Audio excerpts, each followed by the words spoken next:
ആലപ്പുഴ ആറാട്ടുപുഴയിലും കണ്ടെയ്നറുകൾ അടിഞ്ഞു. കണ്ടെയ്നറിൽ നിന്ന് നിരവധി പാക്കറ്റുകളും തീരത്തേക്ക് അടിയുന്നുണ്ട്. കണ്ടെയ്നറിനുള്ളിൽ അപകടകരമായ വസ്തു ഉണ്ടെന്നാണ് മനസ്സിലാക്കുന്നതെന്നും നിലവിൽ ആശങ്കപ്പെടേണ്ട സാഹചര്യമില്ലെന്നും ജില്ലാ കളക്ടർ പറഞ്ഞു. നമ്മളെ സംബന്ധിച്ചോളം നമ്മൾ കഴിഞ്ഞ 2 ദിവസം നമ്മുടെ MSC ഷിപ്പ് മുങ്ങിയായിട്ട് ബന്ധപ്പെട്ട് ഏകദേശം 100ഓളം കണ്ടെയ്നേഴ്സ് ഫ്ലോട്ടിങ്ങിലാണ്.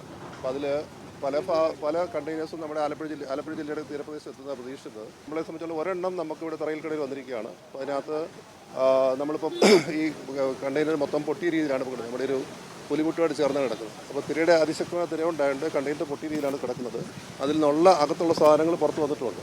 അപ്പോൾ അത് നമ്മൾ ചെയ്തത് ആദ്യം ഫസ്റ്റിൽ നമ്മൾ ചെയ്യേണ്ടത് നമുക്കുള്ള ഇൻസ്ട്രക്ഷൻ തന്നേക്കുന്നത് കസ്റ്റംസുകാരെ ബന്ധപ്പെട്ടുമാണ്. കസ്റ്റംസിനെ ബന്ധപ്പെട്ടിട്ടുണ്ട്. കസ്റ്റംസ് എറണാകുളം തിരിച്ചിട്ടുണ്ട്. അപ്പോൾ അവർ വന്നെന്താണ് പരിശോധിച്ചതിന് ശേഷം വേണം ബാക്കി നടപടി എടുക്കാനുണ്ട്.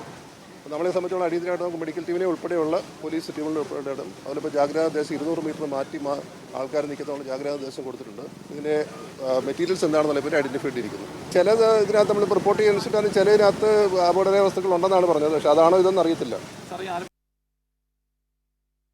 വിവരങ്ങളുമായി ഇപ്പോൾ ആലപ്പുഴയിൽ നിന്ന് ഷാജഹാൻ ചേരുകയാണ്. ഷാജഹാൻ, ഏതായാലും ആലപ്പുഴ തീരത്തടിഞ്ഞത് കണ്ടെയ്നറിനുള്ളിലുണ്ടായിരുന്ന തുണി അടങ്ങിയ കെട്ടാണെന്ന് മനസ്സിലാക്കാൻ കഴിയുന്നുണ്ട്. ആശങ്കപ്പെടേണ്ട സാഹചര്യം ഇല്ലെന്ന് തന്നെയാണ് നേരത്തെ കസ്റ്റംസ് കൊല്ലത്ത് പറയുകയും ചെയ്തത്. ആലപ്പുഴയിലെ സാഹചര്യം എന്താണ്? നിലവിൽ എത്ര കണ്ടെയ്നറുകൾ അവിടെ അടിഞ്ഞിട്ടുണ്ട്?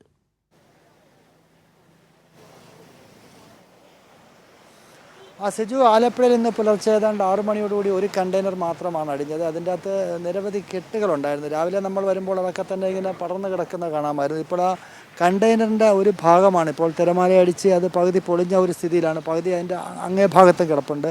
ഇതിൻ്റെ അകത്ത് നിരവധി പാക്കറ്റുകളായിരുന്നു. പിന്നീട് കളക്ടർ വന്നതിന് ശേഷം ഈ കമ്പനിയുമായിട്ട് ഈ കണ്ടെയ്നറുടെ ഫോട്ടോ എടുത്തിട്ട് അത് കമ്പനിക്ക് അയച്ചു കൊടുക്കുകയും ഇതിൻ്റെ അകത്തുണ്ടായിരുന്ന മെറ്റീരിയൽ എന്താണെന്നുള്ളത് ചോദിച്ചു മനസ്സിലാക്കുകയും ചെയ്തു. അതിൻ്റെ അടിസ്ഥാനത്തിൽ കോട്ടൺ വസ്തുക്കളാണ് എന്നുള്ളത് മനസ്സിലാക്കി അപകടകരമായിട്ടൊന്നുമില്ല എന്ന് ബോധ്യപ്പെട്ടു.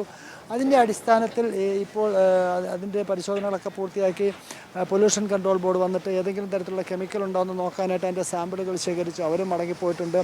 ഇനിയിപ്പോൾ എല്ലാവരും കാത്തു നിൽക്കുന്നത്, ജില്ലാ കളക്ടർ അടക്കമുള്ളവർ ഇവിടെയുണ്ട്, കാത്തു നിൽക്കുന്നത് കസ്റ്റംസിലെ ഉദ്യോഗസ്ഥർ വരുന്നതിന് വേണ്ടിയാണ്. കസ്റ്റംസ് ഉദ്യോഗസ്ഥർ വന്ന് ക്ലിയറൻസ് നടത്തി കഴിഞ്ഞാൽ മാത്രമേ ഇനിയിപ്പോൾ കമ്പനിയുടെ ആളുകൾക്ക് വന്നിട്ട് ഇത് ഇവിടുന്ന് നീക്കം ചെയ്യാൻ സാധിക്കുകയുള്ളൂ. അതിന് വേണ്ടിയിട്ടുള്ളൊരു കാലതാമസം മാത്രമാണ്. കസ്റ്റംസിൻ്റെ ഉദ്യോഗസ്ഥർ ഏതാണ്ട് ഒരു 10-15 മിനിറ്റുകൾക്കുള്ളിൽ തന്നെ ഇവിടെ എത്തിച്ചേരും എന്നാണ് നമുക്കറിയാൻ സാധിക്കുന്നത്. രാവിലെ ഇത് അറിഞ്ഞതിന് ശേഷമാണ് കൊച്ചിയിൽ നിന്നും കസ്റ്റംസിൻ്റെ ടീം ആലപ്പുഴയിലേക്ക് തിരിച്ചിരിക്കുന്നത്. എന്തായാലും ആലപ്പുഴയിൽ ഒരു കണ്ടെയ്നർ മാത്രമാണ് വന്നിരിക്കുന്നത്. പക്ഷേ അതിൻ്റെ അകത്ത് അപകടകരമായിട്ട് ഒന്നുമില്ല എന്നുള്ളതാണ് നമുക്ക് ഇപ്പോൾ ഈ സംഭവ സ്ഥലത്ത് നിന്നും നൽകാനുള്ള വിവരം. ശരി, ഷാജഹാനാണ് ആലപ്പുഴയിൽ നിന്നുള്ള വിവരങ്ങൾ നൽകിയത്. ആലപ്പുഴ തീരത്ത് ഒരു കണ്ടെയ്നറാണ് അടിഞ്ഞത്. കണ്ടെയ്നറിനുള്ളിൽ കോട്ടൺ വസ്തുക്കളാണ് ആണ് പ്രാഥമികമായി മനസ്സിലാക്കാൻ കഴിയുന്നത്.